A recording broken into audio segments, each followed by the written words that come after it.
Hi, I'm Odellin. I co-signed a $10 million loan for my sister's startup because she said she couldn't do it without me. And then she deleted me from the story, publicly, legally, even in our own family. But what hurts most isn't the betrayal. It's realizing they never planned to include me in the first place. What would you do if your own sister turned you into a silent partner in your own sacrifice? Stick around because it gets worse before it gets even. Before we dive in, what time are you listening and where from? Drop it in the comments. I read them all. The signature that erased me. There's something oddly ceremonial about signing your name on a document that changes everything. The heavy pen, the silence in the room, the weight in your gut. I felt it all the day I co-signed that loan for Raina. She called me in the middle of a quarterly finance meeting. My assistant mouthed, "It's your sister."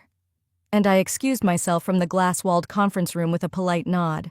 Her voice was shaky, breathless, just like it always got when she wanted something big. "Des, I need you," she said. "The funding's almost there. I just need a cosigner for the bank to finalize the $10 million bridge. They love me, but they need a seasoned fiscal profile." Seasoned fiscal profile. That's what I'd become to her. Nothing more than a resume line and a signature she could leverage. Still, I went. I met her at a little cafe on Congress Avenue, the kind of place that charges $8 for burnt espresso in a glass cup. She looked radiant. Choppy haircut, polished slides in her hands, the word founder typed in bold under her name. She slid the file toward me like it was no big deal. "It's standard," she said, giving me those puppy eyes. "Without this, I lose the entire round. Investors will walk." I read every page, highlighted clauses, asked for a hard copy, had my assistant double-check the risk language. I wasn't stupid. I wasn't signing anything blind. Clause 6.2, I pointed out. "I'm not giving up rights to equity. This is strictly collateral support." She waved it off. "Of course, you're just helping me secure the money. You'll be fully credited, always." She even grabbed my hand and whispered, "There wouldn't be a Kitchley without you." Those words stuck in my head as I signed. Back at my apartment that night, I made a copy of every document, labeled them, filed them. I wasn't worried, but I wasn't naive either. Junia was sprawled across the living room floor working on her math homework. I asked her how school was. She mumbled something about a boy named Caleb and group projects being annoying. Motherhood and sisterhood both seemed to require silent sacrifice. The next few weeks moved fast. Kitchley got funded. Raina's name was suddenly in every startup newsletter. She started wearing all white. Her emails became shorter. No more hearts or love you sis, just sent to legal. Need doc signed, or worse, nothing at all. I chalked it up to stress. Launches are brutal, I know that better than anyone. But the distance kept growing. When I texted to congratulate her after seeing her in TechCrunch, I got no reply. I figured she was busy. A week later, I tried calling, straight to voicemail. I sent a lighthearted, "Don't forget about your boring big sister," on WhatsApp. That message remained unread. I checked her Instagram. Stories were active. Champagne with her COO, brunch with the tribe, rooftop views in LA. I wasn't in any of them. That weekend, I ran into our cousin Brenna at a grocery store in Round Rock. "So proud of Raina," she gushed. "She said she bootstrapped everything from scratch. Can you believe that?" I smiled politely. My heart didn't. When I got home, I sat on the edge of my bed and opened the file cabinet. Pulled out the folder labeled Kitchley Loan 2022, page 9, paragraph 4, subsection C. The co-borrower maintains residual financial and collateral interest in all distributed and retained assets per section 7.1, unless otherwise modified in writing. She hadn't modified anything. She couldn't. I wasn't a ghost. I wasn't invisible. I was on every document. In ink. I tried calling again, blocked. I texted, bounced. I even emailed her co-founder to ask if she was okay. The response? "Hi, Odellin. Thanks for your message. All external inquiries should go through our PR team. Best, Mason." PR team? She had a PR team now. That night I couldn't sleep, not because of anger, but because of clarity. She didn't just cut me out socially, she cut me out surgically. I stood in the kitchen staring at my reflection in the microwave. My reflection looked tired, but not weak. I whispered, almost like a vow, "You may have blocked me, but I still exist in ink. A deleted by design. I spent the next morning with my laptop open, the documents spread across my dining table like silent witnesses. Coffee half finished. My fingers hovered above the keyboard. I wasn't just curious anymore, I was searching for proof. Typing Kitchley plus funding round into the search bar, I braced myself. Maybe she'd mentioned me somewhere, even just a line. Thanks to my sister for believing in me? Something, anything.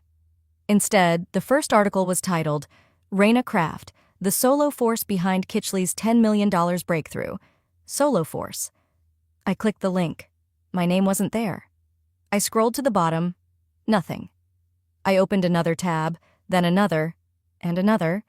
Every article, every launch newsletter, every media interview was the same, scripted down to the phrase, built from scratch, self-made. No one gave her anything. No one? I opened the investor deck she sent me months ago, the one I wrote, formatted, polished during sleepless nights while Junia slept beside me. It had my fingerprints all over it. But the deck online? New version, sleek, streamlined. Not a single slide had my content. The numbers were mine. The narrative, though, it was hers now, completely rewritten, as if I never existed.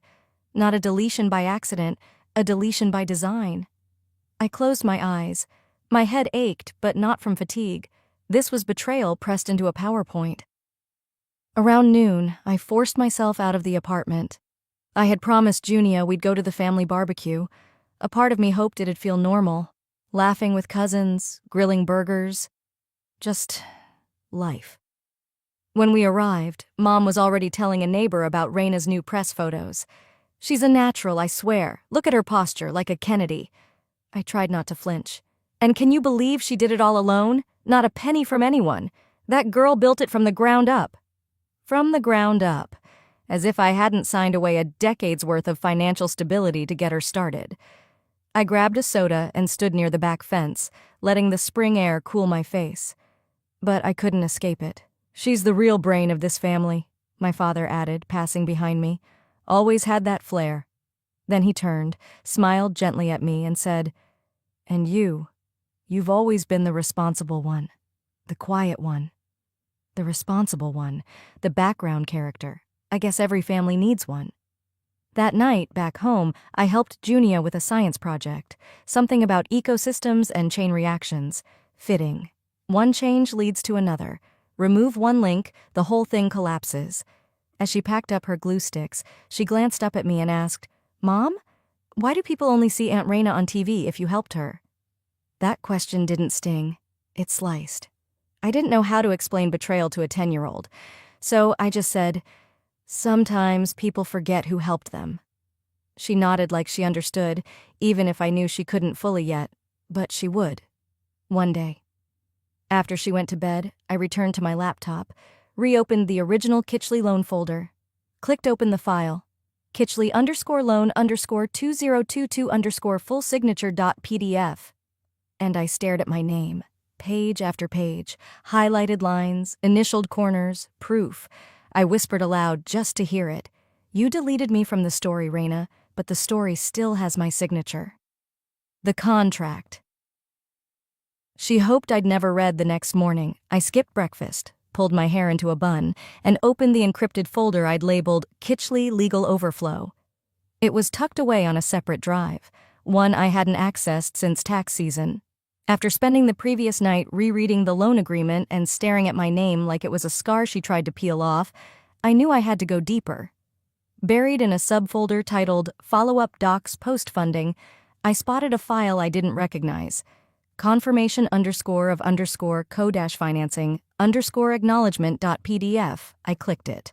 The language was a maze, not outright deceitful, just calculated. Phrases like non-claimant status and waiver of material ownership rights were tucked between harmless headers and vague summaries. It took me 3 passes before the meaning set in. If I hadn't signed this document within 30 days of receipt, I could contest it. But if I had signed it, I'd have given up any legal right to the company's intellectual property or equity position. My chest tightened. I searched my email history and found it. An old message from Raina's team. "Hey Des, can you sign this real quick? Just cleanup paperwork, no pressure if you're busy." Sent at 7:42 a.m. on a Tuesday, the same day I was juggling payroll at my firm, making Junia's lunch, and preparing for a 9 a.m. audit call. I remembered it now. I never signed it. I was in the middle of slicing strawberries for Junia's yogurt cup and told myself I'd get back to it later. I never did. Back then, I thought that was careless. Today, I know it saved me. I stood from my desk, the air in the room feeling suddenly different, denser, like I'd walked into a room someone just left in a hurry. I couldn't shake the feeling that the lie had been growing slowly, like mold under wallpaper, and I had only now torn back the edges. "Mom?" I turned. Junia stood in the hallway holding her iPad, one foot nervously rubbing the opposite ankle. Her voice was soft but loaded. "Is it true what Aunt Raina said? That she built Kitchley all by herself?" I froze. There it was, spoken aloud. The PR version of our family history seeping into my child's understanding of the world. I didn't answer right away. Instead, I walked over, kneeled beside her, and brushed her curls behind her ear. "Not everything," I said carefully. "But sometimes, people forget who helped them." She looked at me, unconvinced. But why would she lie? I didn't know how to explain ego and envy and family politics to a 10-year-old. So I kissed her forehead and said, "Some people are so scared of being small, they erase anyone who made them feel bigger." That night, after Junia had gone to bed, I returned to my computer. The document still sat open like an unanswered question. I scrolled to the last page. No signature, just a highlighted field marked pending. A wave of something fierce, something sharp and electric coursed through me. I clicked reply on the original email. My fingers flew across the keyboard, each word a hammer against the quiet insult of being forgotten. Subject: formal notice of non-signature body. Please consider this written notice of my explicit refusal to sign or acknowledge the attached document in any past, present, or future form. Respectfully, Odell and Kraft. I hit send. Then I sat back, exhaled, and felt something I hadn't in weeks. Not peace, but control. She thought she'd closed the door. What she didn't realize was that I still had the key. Spotlights are for liars. The next afternoon, while sorting through a stack of unopened mail, I spotted the subject line in my inbox. Kitchley launch. Join us for an exclusive evening of innovation. No direct message, no text, no call. Just a marketing blast sent to every investor, tech influencer, and industry hanger-on who could spell the company's name. I stared at the RSVP button. My thumb hovered over the trackpad. I wasn't on the guest list, not really, but I'd made the guest list possible, so I clicked, and I showed up. The launch was held at the Barton Lux Hotel downtown, one of those modern spaces with chandeliers like glass storms frozen mid-spin. Everyone was overdressed and overeager, buzzing around the open bar, posing at step-and-repeat walls with hashtags I helped conceptualize. I took a seat in the back, far from the press cameras and even farther from Raina's carefully curated circle. No one noticed me, or they pretended not to. That part no longer surprised me. Then the lights dimmed, music rose, spotlights shifted. And there she was, Raina, wearing crimson like a warning sign, strutting onto the stage with the confidence of a woman convinced the world owed her attention. She smiled, the kind of smile you practice in front of hotel mirrors. "Thank you for being here tonight," she began, her voice a polished echo. "Kitchley is more than a product. It's my vision, my fight, my lonely nights and endless dreams. And tonight we celebrate that journey, from 0 to 10 million in 1 year." There it was, my. Not ours, not even a nod to support. Slide after slide illuminated the screen behind her. User metrics I compiled, conversion ratios I modeled, revenue projections I built from napkin notes into investor-grade numbers. I leaned forward slightly. My stomach curled, but I didn't blink. She ended the presentation with a flourish. "And none of this could have happened without the team behind me," she said, gesturing toward a table near the front. "Especially our lead engineer Mason Fexley, who built the backbone of our platform." The screen shifted. Founder, Raina Kraft, Technical Advisor, Mason Fexley. No mention of CFO, no financial architect, no Odell and Kraft. The room erupted in applause. People stood, whistled, cheered. I stood too, quietly, and walked out before dessert. In the lobby, I passed a woman in a velvet pantsuit scrolling her phone. She glanced up and smiled faintly. "You worked with Raina, didn't you?" I turned toward her, eyes steady. "She worked with me." Her brows lifted, a curious spark. "Interesting." She extended her hand. "Nadine Rowell, Threshold Capital."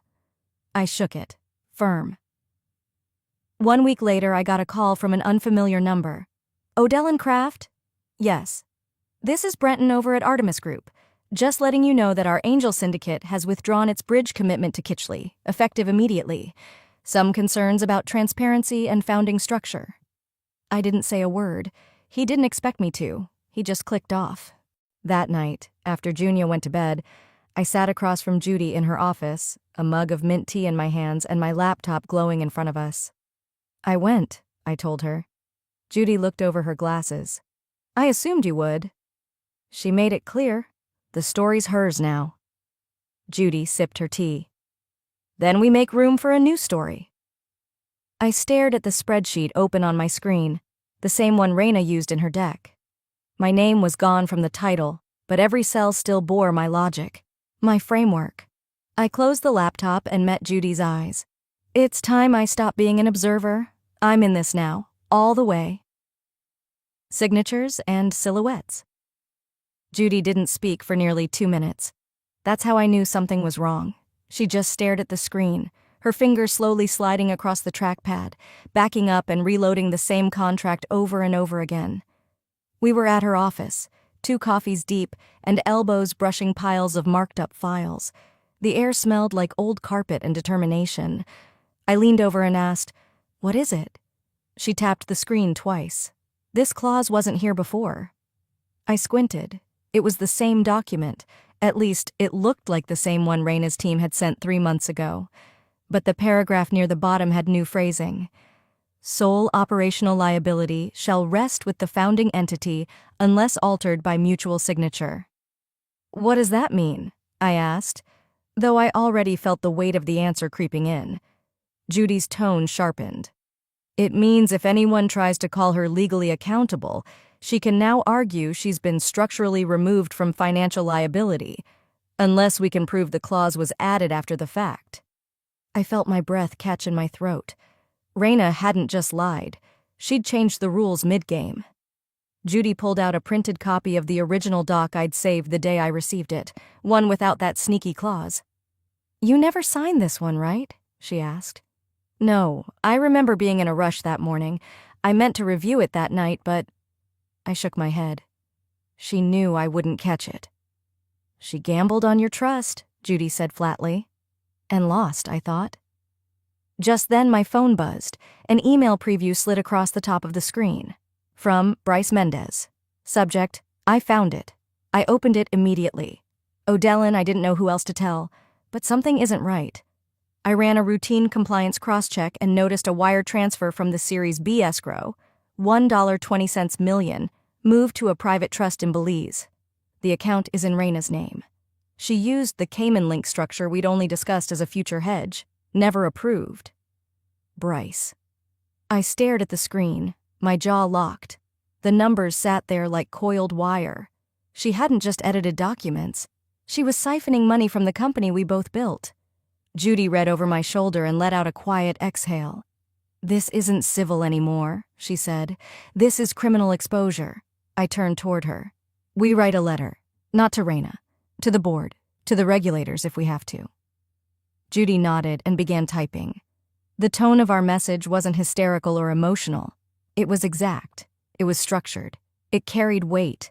We listed the discrepancies in the contracts. We attached the time-stamped versions. We included Bryce's email, redacted for confidentiality but detailed enough to raise alarms. But before she printed, I grabbed a pen and added one handwritten sentence at the bottom. "You have 7 days to correct the record, or I will." We faxed it. We emailed it. We FedExed hard copies to each board member. And then I went home, drained but laser-focused. While reheating leftover pasta for Junia's dinner, I opened her backpack to prep for school the next day. Inside, tucked between crumpled math homework and a broken crayon box, was a flyer, folded in half with the words "Women in Tech Austin" stamped across the top in bold pink.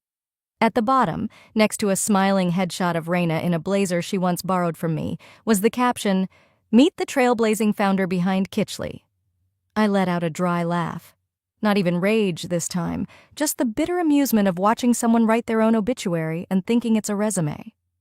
"She still thinks this is a story she controls," I muttered. Lines she shouldn't have crossed. I was standing at the kitchen counter, rinsing strawberries for Junia's lunchbox, when my phone buzzed again. Another notification from Twitter. I wiped my hands and glanced at the screen. Kitchley founder Raina Kraft shines at Women in Tech Austin. "I never relied on anyone. Everything you see here, I built alone." The quote had gone viral. Her face was plastered under it, smiling like the universe owed her a standing ovation. I didn't throw the phone. I didn't scream. I just stared at it, letting the silence wrap around me like cold marble. Then I opened my laptop. Judy and I had already prepared the draft. We had discussed every word, measured each comma. It wasn't revenge, it was record correction. Legal, precise, and irrefutable. I clicked send. The notification was simple.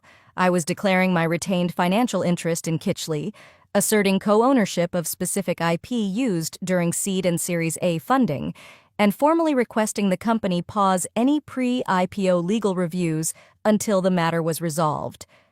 Judy filed copies to the Delaware Secretary of State. Another packet went to the SEC's Small Company Fraud Unit, one to each board member, and, just for good measure, we delivered a certified letter to Kitchley's office. By noon, the ripple effect started. Kitchley's investor Slack channel went on lockdown. Their legal counsel posted a vague email. "We are assessing certain historical agreements as part of a transparency audit." But Raina? She doubled down.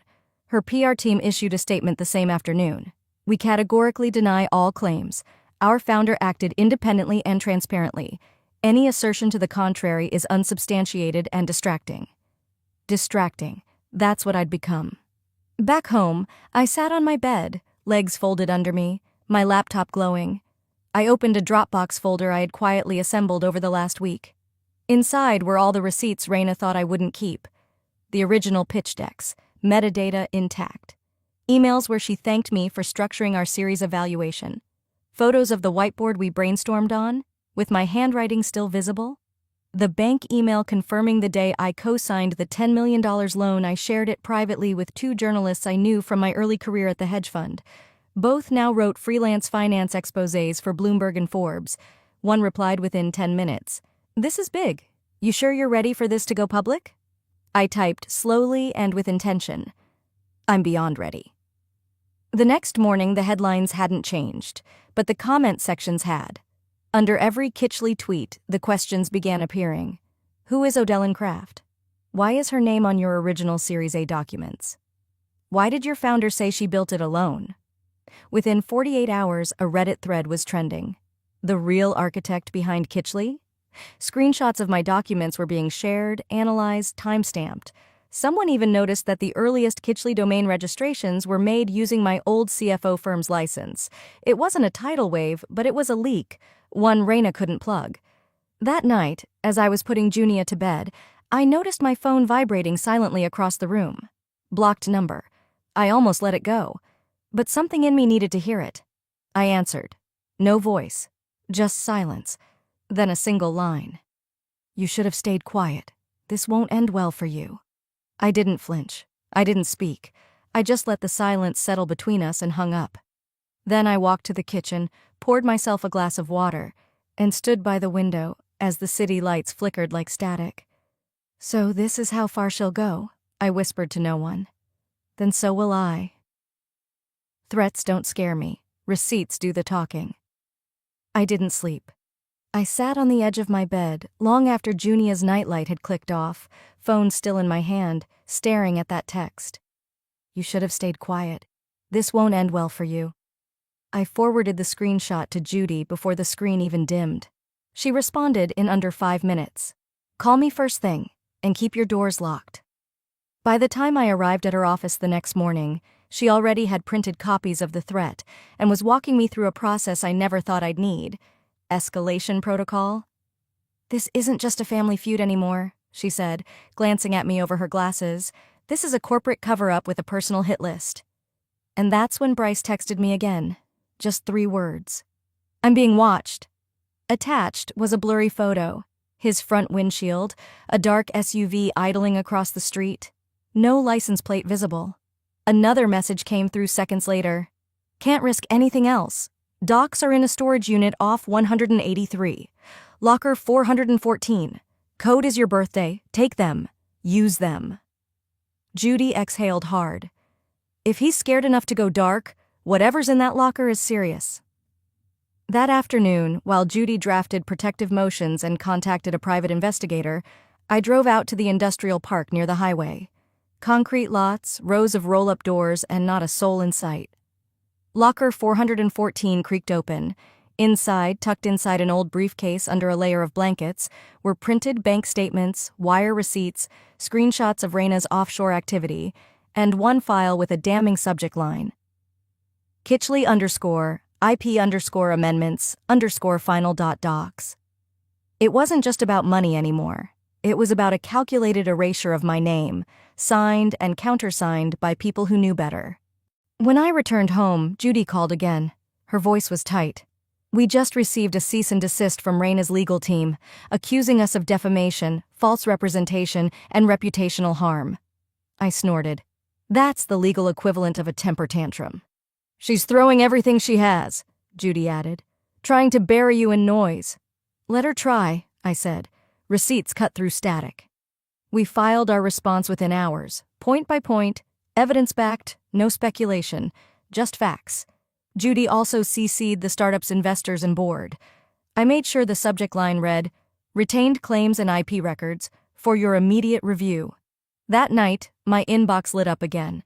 A journalist I had shared my Dropbox link with messaged me. Raina's team just canceled their keynote live stream for tomorrow. No reason given. But we just got a leak. Emails between her and a banker in Belize. The dates line up with Bryce's docs. I smiled, not out of triumph, but clarity. The story was breaking, slowly but deliberately. I scrolled through Twitter, where under every Kitchley post, the comment threads had become minefields. Why is there another name on these files? Anyone seen the leaked decks? Odell and Kraft did all that. She's been erased. They're scared. And then came the notification. New email. From Raina Kraft. Subject, you win. I stared at it. I didn't click. I didn't need to read it. I'd already seen everything I needed to see. I leaned back in my chair and exhaled. Not with relief, but with purpose. It's not about winning, I said out loud, more to myself than anyone. It's about remembering who built what. Courtrooms have better lighting than stages. The sun was just beginning to climb over the Austin skyline when I stepped out of the Uber and onto the curb in front of Kitchley's glass and steel headquarters. I took one long breath before walking toward the revolving doors.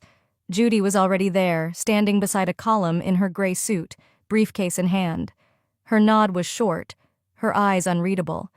But I knew her well enough now to see the fight in her was locked in. The receptionist waved us through without a word. They all knew why we were here. The elevators hummed up 16 floors to the executive level, where the boardroom sat like a throne room waiting for a dethroning. The glass doors were open. Inside, the energy was tight and brittle. Every investor, some faces I recognized from early pitch calls, some new, sat lined at the oblong table like spectators at a quiet war. At the far end, Raina. Red blazer, silk blouse, lips pressed in something that was supposed to look like confidence. It didn't reach her eyes. The chair of the board stood and gestured. "Miss Kraft, your floor." I opened my folder, but I didn't need to glance at it. I knew every word. "I'll begin with the co-loan agreement," I said. "Signed by myself and Raina Kraft. This established joint financial liability, and with it, co-control." Next, I handed out copies of the original investor decks, with document properties and timestamps embedded. These were authored by me. The projections, the strategic roadmaps, the target market segmentation, all mine. Judy passed down a forensic timeline, emails, message logs, flagged account changes. I stopped when we reached the wire receipts. These show $1.2 million redirected to a Belizean trust account. This happened before the Series B close and without board knowledge. Gasps weren't loud, but they were real. I watched as one investor leaned into another and whispered, "She was the backbone all along." Then came the moment. The board chair cleared his throat. "Miss Kraft, thank you. Miss Raina Kraft, your response?" Raina stood too quickly. Her papers clattered. She didn't bother to pick them up. "She's twisting everything. She never cared about the company, just wanted credit. I worked every night, every weekend. I was the face." No one said a word. "She's trying to rewrite the story like some bitter ghost," Raina snapped. "Correction," Judy said calmly from her chair. "She's writing her name back into the story she was erased from." Silence again. This time it lingered. The board chair nodded slowly. Then he turned to the investors on the call and said, "We've reviewed the documentation. Effective immediately, Raina Kraft will step down as CEO." Raina didn't sit back down. She just stood there, stunned. O'Dellin Kraft's ownership stake will be reinstated and publicly acknowledged. The IPO is postponed pending a full financial audit. Judy squeezed my elbow gently. "This is everything we asked for?" I nodded, though inside I felt no elation. Just stillness. This wasn't about trophies or titles. It was about returning something that should never have been taken in the first place. An hour later, the public statement went live. Kitchley's website updated. I watched as the founder bio page was changed, finally including my name. Outside, as we exited through the front lobby, a cluster of press waited by the sidewalk. A young reporter stepped forward, mic extended. "Miss Kraft, if you could speak to your younger self watching all this happen, what would you tell her?" I paused, not for drama, but because it was the first time I actually felt the weight of the years it had taken to get here. I looked straight into the camera. "Next time someone asks you to sign," I said evenly, "ask them who's signing for you." They took my credit. I took back my voice. By the time I made it home from the hearing, the wind had shifted. Autumn was behind us. The leaves no longer danced. They clung low to the ground, and for the first time in months, I let myself rest in the quiet. 3 months had passed since the boardroom confrontation. Kitchley was still operational, but under full audit. Raina had disappeared from every feed, every magazine, every event lineup. And as for me, I wasn't chasing spotlights anymore. I was chasing warmth. Junia and I started taking weekend walks again. There's a little park just 4 blocks from the apartment with a single wooden bench by the duck pond. It's not fancy, but it's ours. That morning I watched her zip down the slide, her laughter echoing off the metal. My coffee had gone cold in my hand, but I didn't mind. For once, I didn't need caffeine to feel alert. Across my phone screen was a headline that had gone viral overnight. Kitchley confirms co-founder's role after legal battle. O'Dellin Kraft reinstated. Underneath, in bold, Kraft, the vision behind the visionary. The byline was from a journalist I once mentored. I smiled. The article wasn't flashy, it was honest. A straightforward recounting of what had been done, what had been hidden, and what had been taken back. No bitterness, just clarity. There was a brief mention of Raina at the end. No comment. The IRS was reportedly reviewing the offshore accounts. The SEC had opened a preliminary inquiry, and while the world speculated, I finally didn't care. Investors began circling again. Ones who had once ignored my emails, now eager to discuss new ventures. But I told them all the same thing. I built something once. It was stolen. Now I'm building peace. That afternoon, Junia came running toward me from the playground, gripping a colorful poster board smeared with glue and glitter. "Mom, look what I made for my project." It read, "Women I Admire." And right below a photo of Michelle Obama was me. My mouth opened, but nothing came out. My hand found the back of her head as I pulled her close, inhaling her coconut-scented curls. I didn't cry out of sadness this time. It was something deeper. Gratitude that she saw me not through what was taken, but what I rebuilt. That night, I received a voicemail from my parents. My father's voice, distant, like he wasn't quite sure he wanted to be heard. We saw the news. We're proud of how you handled everything. Raina? Well, she made mistakes. No apology, just ambiguity dressed in pride. I didn't call back. Some silences I'd learned deserved to stay unbroken. Later, I sat on the couch with a blanket wrapped around my legs, laptop open, email refreshed. There it was, a message from Raina. Subject line: I hope one day you'll forgive me. I didn't open it. I didn't need to. Instead, I whispered aloud, soft enough that only the quiet walls could hear. I already did, but I won't forget. Because forgiveness, I realized, isn't always about absolving someone. Sometimes it's about setting down the weight they refuse to carry. I closed my laptop, turned off the lamp, and looked out the window. Downtown Austin flickered with holiday lights, but for once I wasn't looking for a stage. I had everything I needed: my daughter, my name, and peace. Sometimes the people closest to us rewrite the truth, not because it's accurate, but because it's easier to erase than admit who really showed up. O'Dellen's journey is a reminder that credit may be stolen, trust may be broken, but character? That's something no one can take from you. Have you ever been overlooked or underestimated by your own family? How did you handle it? Drop your story or thoughts in the comments. We read every single one. And if you found yourself rooting for O'Dellen, don't forget to subscribe. There are more stories coming that will stir your heart, and maybe even help you reclaim your own voice. See you in the next one.